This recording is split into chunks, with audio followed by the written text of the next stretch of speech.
শুভ সকাল বন্ধুরা, আমি সুতপা লাড্ডু গোপাল লাইফস্টাইল চ্যানেলে আপনাদের সবাইকে স্বাগত জানাই। আজকে সম্পূর্ণ নতুন একটি ব্লগ। আমি প্রত্যেক দিনই পূজা পদ্ধতি আপনাদের সঙ্গে শেয়ার করি। আপনারা সেটা খুব মন দিয়ে দেখেন আর আমার ভালোও লাগে। আপনারা সুন্দর সুন্দর কমেন্ট করেন। আর আমি ভাবলাম যে আমি নাড়ুগোপালের তো পূজা করি, কিন্তু আমি যে তথ্যগুলো মানি সেই তথ্যগুলো আমার বন্ধুদের সঙ্গে একটু শেয়ার করি। তো আপনারা সেই তথ্যগুলো শুনবেন। যদি আপনাদের ভালো লাগে একটা কমেন্ট বক্সে অবশ্যই লিখবেন। আর আমার যারা নতুন বন্ধুরা শুনছেন এই ব্লগটি, তারা আমার বন্ধু হয়ে আমার চ্যানেলটি সাবস্ক্রাইব করে আমার পাশে থেকে যাবেন। আর আমার যেই বন্ধুরা রোজের ব্লগ দেখেন, তারা আমার পাশে বন্ধু হয়ে থাকার জন্য অসংখ্য অসংখ্য ধন্যবাদ। তো চলুন আমি সরাসরি পূজায় চলে যাই। ঘরে নাড়ুগোপালের পূজা সবাই আমরা করে থাকি, কিন্তু কিছু নিয়ম কানুন আমাদের অবশ্যই মানতে হবে। অনেকেই বাড়িতে নাড়ুগোপালের পূজা করে থাকি, এটি শ্রীকৃষ্ণের শৈশব রূপ। তবে ঘরে নাড়ুগোপাল রাখলেই হবে না, তার অনেক ছোট ছোট নিয়ম কানুন রয়েছে। কিভাবে ঘরে গোপালের পূজা করতে হবে তা আমাদের খুব ভালো করে জানা দরকার। আর গোপাল সম্পর্কে একটু জেনে নেওয়া দরকার। ভগবান শ্রীকৃষ্ণকে তার মনোমুগ্ধকর এবং নিষ্পাপ আচরণের জন্য স্নেহের সাথে লাড্ডু গোপাল আমরা বলে থাকি। লাড্ডু শব্দটি একটি মিষ্টি ভারতীয় মিষ্টান্ন, যা মিষ্টির প্রতি তার ভালোবাসার প্রতিনিধিত্ব করে। এবং গোপাল শব্দের অর্থ যে গরু দেখাশোনা করে। লাড্ডুর প্রতি তার ভালোবাসা এবং বৃন্দাবনে রাখাল হিসাবে তার প্রাণবন্ত দুষ্টু মিষ্টি লালন পালন তার এক নামে প্রতিফলিত হয়। চলুন, প্রথমে আমাদেরকে খেয়াল রাখতে হবে যে ঘরে লাড্ডু গোপাল থাকবেন সেই ঘর গোপাল সোনার হয়ে যায়। তাই ঘরে গোপাল থাকলে এটা আমার বাড়ি, এই ধারণা সবার আগে মন থেকে মুছে ফেলতে হবে। আমাদের হিন্দু ধর্মের মানুষদের মনের মধ্যে ভগবান শ্রীকৃষ্ণের প্রতি একটি বিশেষ স্থান আছে। বহু বাড়িতেই শ্রীকৃষ্ণের পূজা করা হয়।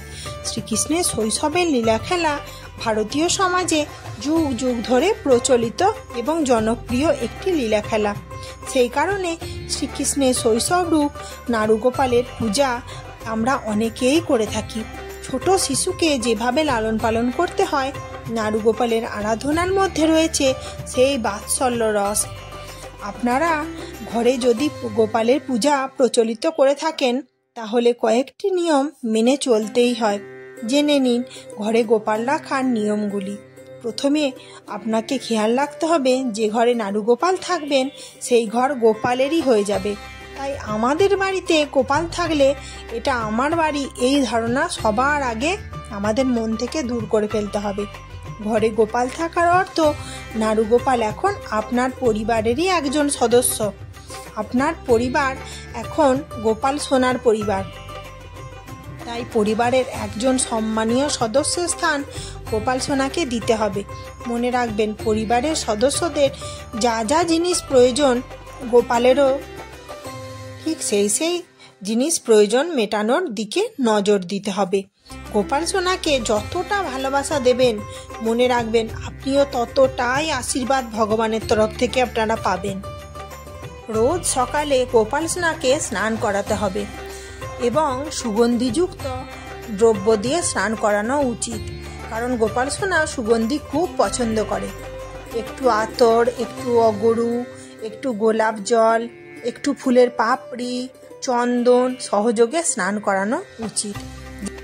যেভাবে পরিবারের অন্যান্য সদস্যরা শীতকালে গরম জলে স্নান করে এবং গরমকালে ঠান্ডা জলে স্নান করেন, গোপাল সোনাকে সেইভাবেই স্নান করাতে হবে। স্নানের পর গা মুছিয়ে পরিষ্কার পরিচ্ছন্ন পোশাক পরিয়ে দিতে হবে এবং তার উপরে সুন্দর করে একটু আতর লাগিয়ে দিতে হবে। কারণ গোপাল সোনার আতর খুব প্রিয়। আমাদের যেমন খিদে পায়, গোপাল সোনারও সেরকম খিদে পায়। যেহেতু ভগবানকে আগে চরণে ফুল নিবেদন করবেন, কারণ ফুল ভগবানের অতি প্রিয়। আর গোপাল সোনার গোলাপ ফুল অতি প্রিয়। এবং আমাদের গোপাল সোনার খাবারের দিকে বিশেষ করে নজর দিতে হবে। আমরা যেমন বাড়িতে বহু রকম ভালো মন্দ করে থাকি, সেরকম গোপাল সোনার জন্য ধরুন একটু যেগুলো নিরামিষ সাত্বিক আহারের মধ্যে সেই ভালো ভালো জিনিসগুলো গোপাল সোনার জন্য রাখবেন। ঘরে কোনো বিশেষ ভালো কিছু রান্না হলে অবশ্যই নিরামিষ গোপাল সোনার জন্য খাবার তুলে রাখবেন। আমি যেমন বাড়িতে প্রত্যেক দিন যদি পায়েস হয় পায়েসটা আগে রাখি, সিমুই হলে আগে রাখি, ফ্রাইড রাইস করলে আগে রাখি, হ্যাঁ, যেগুলো সাত্বিক আহার সেগুলো সব গোপাল সোনার জন্য আমি তুলে রেখে দিই। কারণ গোপাল সোনারও তো খিদে পায়, ও তো খেতে ভালোবাসে। আপনি যেইটুকু খাবার দেবেন দেখবেন সেইটুকুর থেকেও বেশি আপনার কাছে ফিরে এসেছে। শীত ও গ্রীষ্ম অনুসারে গোপালের পোশাক ও বিছানা সেই অনুযায়ী হতে হবে। কারণ আমাদের যখন ঠান্ডা লাগে তখন আমরাও ভালো ভালো সোয়েটার পরি, চাদর নিই। সেরকম গোপাল সোনাকেও সুন্দর সুন্দর সোয়েটার দেবেন, উপর থেকে ভালো ভালো চাপা দেবেন, ব্ল্যাঙ্কেট দেবেন, কত ভালো লাগবে দেখতে। ছোট ছেলের মতো গোপালের খেলনা খুব পছন্দ। গোপাল সোনাকে অবশ্যই খেলনা কিনে দেবেন আপনার যেরকম সামর্থ্য। কেউ 10 টাকারও দিতে পারেন, কেউ 1000 টাকারও দিতে পারেন, সেগুলো আপনাদের ব্যাপার। কিন্তু একটা যদি 5 টাকার কোনো জিনিস হয়ে নেই গোপাল সোনাকে দেন, সেটাতেই দেখবেন গোপাল সোনা প্রচণ্ড বেশি খুশি হয়ে গেছে। তাকে মাঝে মাঝে নতুন খেলনা এনে দেবেন। তাকে মাঝে মাঝে বাইরে ঘোরাতে নিয়ে যেতে হবে। কারণ কি, আমরা যখনই বাইরে একটু বেরোই তখন আমাদের মনটা কীরকম আনন্দ হয়ে যায় না, যে আমরা একটু বাইরে বেরিয়েছি।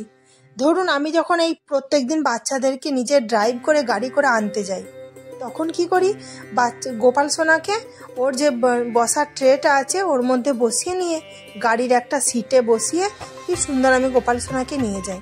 সেটা আমার পক্ষে সম্ভব বলে আমি নিয়ে যাই। আপনারা যদি হেঁটে হেঁটে বেড়াতে যান, হেঁটে হেঁটেও ঘুরতে নিয়ে যাবেন। আমি যখন বিকেলবেলায় বাইরে বেরোই একটু, তখন একটু গোপাল সোনাকে ঘুরিয়ে নিয়ে আসি। ধরুন কোথাও যেতে পারলাম না, তখন কি করবেন, যে গোপাল সোনাকে পুরো ঘরটাই শোয়াবার আগে একটু ঘুরিয়ে দেবেন। যে আমি যেমন বলি, এটা তোমার বড় দাদার ঘর, এইটা তোমার ছোট দাদার ঘর, এইটা তোমার মা বাবার ঘর, এইটা রান্নাঘর, এইটা ডাইনিং, এটা ব্যালকনি। এইভাবে আমি গোপাল সোনাকে আদর করে করে বলি। একটু জানলা দিয়ে দেখাই যে পাখি উড়ছে, দেখ গোপাল সোনা, এই দেখ গাড়ি আসছে। এগুলো আমাদের সবটা ভালোবাসা থেকে আসে। আর গোপাল সোনাকে সুন্দরভাবে পূজা করবেন। আর আমি এই পূজা পদ্ধতিটা পুরোটা দেখিয়েছি, যাদের ইচ্ছা হবে আমাকে জিজ্ঞাসা করবেন কমেন্টে, আমি বলে দেব। রোজ রাতে গোপালের বিছানা ভালো করে প্রস্তুত করবেন। কারণ কি, গোপাল সোনা তো ছোট ছেলে। ধরুন একটা যদি পিঁপড়েও আপনার বাচ্চার গায়ে কামড়ে দেয়, তাহলে বাচ্চাটার যতটা না কষ্ট হয়, সেরকম তো গোপাল সোনা। সেই হিসাবে আপনারা প্রত্যেক দিন বিছানা ঝেড়ে পরিষ্কার করে তবেই গোপাল সোনাকে শোয়াবেন, আদর যত্নের সঙ্গে। তারপর ছোট ছেলেকে যেভাবে ঘুম পাড়াতে হয় সেইভাবেই আপনারাও ঘুম পাড়াবেন। কারণ কি, আমরা যখন ছোটবেলায় বাচ্চাদেরকে ঘুম পাড়াই, কত রকম নিজেরা লড়ি বলি, কত রকম গল্প বলি, গান করি। আমি যেমন প্রত্যেক দিন একটু করে গান করি, সেটা আমার পছন্দের জিনিস। সেরকম আপনারাও সুন্দর সুন্দর গান করবেন, যতটুকুনি আপনারা পারবেন সেটুকুই আপনারা করবেন। দেখবেন গোপাল সোনা এতটাই সন্তুষ্ট হয় এই ছোট্ট ছোট্ট ভালোবাসায়। যেদিনে আমি পারি না, আমার হাজব্যান্ড করে, সেদিনে এত সুন্দর করে ঘুম পাড়ায়, পুরো ঘরটা ঘুরিয়ে দেখায় যে গোপাল সোনা দেখো, এইটা আমাদের তো কিছু নেই, সবই গোপালের। আমরা সেই হিসাব করি গোপাল সোনার আমরা সর্বসময়ে পুজো করে থাকি। আর জন্মাষ্টমীর সময় শ্রীকৃষ্ণের জন্ম বলে প্রচলিত বিশ্বাস, তাই এই দিনে জন্মতিথির আয়োজন আপনারা সামর্থ্য মতো অবশ্যই করবেন। আর জন্মাষ্টমীর সময় তো এত ভালো করে পূজা করতে হবে, মানে সেই রাত্রি 12টার সময় আমরা পূজা করি। আমরা এই 4 বছর হয়ে গেল গোপাল সোনার পূজা করছি, মানে রাত্রি 12টার সময় অভিষেক ক্রিয়া করি। পুরো রাত্রি 12টা বাজে, আমি সুন্দর করে লাইট বন্ধ করে শঙ্খ বাজাই, একটা বাচ্চার জন্ম হচ্ছে, দিয়ে তাকে গোপাল সোনাকে তারপরে আমি একটু মিজরি জল খাইয়ে অভিষেক করি। দুধ, দই, ঘি সব কিছু পঞ্চামৃত দিয়ে অভিষেক করি। তারপরেও আবার কি সুন্দর করে গোপাল সোনাকে ফলের রস দিয়ে স্নান করাই। কারণ কি, জন্মাষ্টমীর দিনটা অতি স্পেশাল। সবাই মন দিয়ে করবেন, দেখবেন আপনাদেরও ভালো হবে। আর আপনারা যেইটুকু গোপালকে দেবেন তার 10 গুণ আপনাদের কাছে ফিরে আসবে। আমরা সবটাই করি মন প্রাণ ভালোবাসার থেকে। আর গোপাল সোনাকে কি সুন্দর করে আমি যত্ন করে রাখি। তো আমি একটা ছোট্ট করে ক্লিপ আপনাদের সঙ্গে দেব, দেখবেন যে গোপাল সোনার আমি যে একটা বড় গোপাল আমি বাজারে গিয়েছিলাম, আমার পছন্দ হয়েছিল, সেই গোপাল সোনার একটা ছোট্ট করে ক্লিপ আমি সবার শেষে শেয়ার করে দেবো। আপনারা কমেন্টে বলবেন আমার এই বড় গোপালকে আনা উচিত নাকি। আর এই গোপাল সোনাকে আমি যে কোলে করেছি, আমার কোল থেকে নামতেই চাইছিল না, এত ভালো লাগছিল। আর আমার দিকে এরকমভাবে তাকাচ্ছিল যেন আমি যেন কত ওর ভালোবাসার জিনিস, মানে এত ভালো লাগছিল গোপু সোনাকে দেখে আমার। আর আমি যদি আনি এই গোপাল সোনার নাম রাখবো লাড্ডু গোপাল, আমার খুব পছন্দ হয়েছে। আর আমার যখন ছোট ছেলেকে বলছি, আমার ছোট ছেলে আমাকে বলছে যে মা আমাদের গোপু সোনার তো 4 বছর বয়স হয়ে গেল, তাহলে মনে হচ্ছে গপু বড় হয়ে গেছে, তাই তোমার কাছে বড় গপু আসতে চাইছে। জানেন, আমরা না এইরকমভাবেই গোপাল সোনাকে ভালোবাসি। আর আমার ছোট ছেলের জন্যই আমি গোপাল সোনাকে আনতে পেরেছিলাম, ওর আদর আবদারের জন্য, যে মা আমাকে এটা চাই, এটা দাও, এইরকমভাবে আমাকে বলেছিল, তাই না গোপাল সোনাকে আমরা আনতে পেরেছিলাম। আর আবার জানি না এই বড় গোপাল সোনা আমার বাড়িতে আসবে নাকি, যদিও আমার বাড়ি নয়, সবটাই ভগবানের বাড়ি। তো দেখবেন এই যে আজকে যে সিংহাসনটায় বসে পুজো করছি, এই সিংহাসনটা আমার হাজব্যান্ড নিজে হাতে তৈরি করেছিল। আর এই সিংহাসনটা বানিয়েছে একটা সুন্দর একটা ভালো ডিব্বা থেকে। আর এরকম করে সুন্দর সুন্দর, মানে ওর হাতের কাজটা এতটাই সুন্দর। আর গোপু সোনার যে আগের ব্লগ আছে দেখবেন, যে লাল রঙের একটা সিংহাসন, সেটা একটা খেজুরের ডিব্বা ছিল, সেইটা থেকে মানে যা পায় সেটা দিয়ে সুন্দর সুন্দর সিংহাসন বানিয়ে দেয়। বলছে তোমার তো ব্লগিং চ্যানেল আছে, তুমি লাড্ডু গোপালকে বসাবে আমার হাতের তৈরি কি সুন্দর সুন্দর সিংহাসনে। আর সবগুলোই যে কাঠের তৈরি তা নয়, কাঠের ধরুন এই যে জল চৌকিটা আছে, কিন্তু তার উপর একটা সুন্দর সিংহাসন, এইটা আমার হাজব্যান্ড নিজে হাতে বানিয়ে দেয়। আর কেনা সিংহাসনও আছে অনেক, দোলনা সিংহাসন, মানে গোপু সোনার জন্য কি কি করবে সেটা আমার হাজব্যান্ড ভাবতে ভাবতে, মানে ওর এতটাই গোপুর প্রতি ভালোবাসা, যে কর্মব্যস্ত জীবনে যেটুকু সময় পায় সেটুকু গোপুর জন্য ব্যয় করে। চলুন আপনাদের সুন্দর সুন্দর কমেন্টের উত্তরগুলো আমি দিয়ে দিই। মোনালিসা ধর বলেছে, বৌদি তোমার ভিডিও আমার খুব ভালো লাগে। এই যে মোনালিসা, আমি তোমার নামটা নিয়ে নিলাম। আর একজন বন্ধু বলেছেন সুস্মিতা, বলেছে দিদিভাই আমার নামটা তোমার ব্লগে নিও। এই যে সুস্মিতা বলুন, তোমার নামটা আমি নিয়ে নিলাম। আর একজন বলেছেন সোনামণি আমিও তোমার নামটা নিয়ে নিলাম, আমার পূজা নাকি তোমার খুব ভালো লাগে। আর একজন বন্ধু বলেছেন তার নাম আরাত্রিকা, বলেছে আন্টি আপনার ব্লগটা খুব ভালো লাগে। এই যে আরাত্রিকা, আমি তোমার নামটা নিয়ে নিলাম। আর একজন বন্ধু বলেছেন পদ্মা চাউলিয়া, বলেছেন যে আপনার ব্লগটা খুব ভালো লাগলো। এই যে পদ্মা দিদি, আমি আপনার নামটা নিয়ে নিলাম। আর একজন বলছে মৌলি পালয়, তো মৌলি পালয় আপনার নামটাও নিয়ে নিলাম।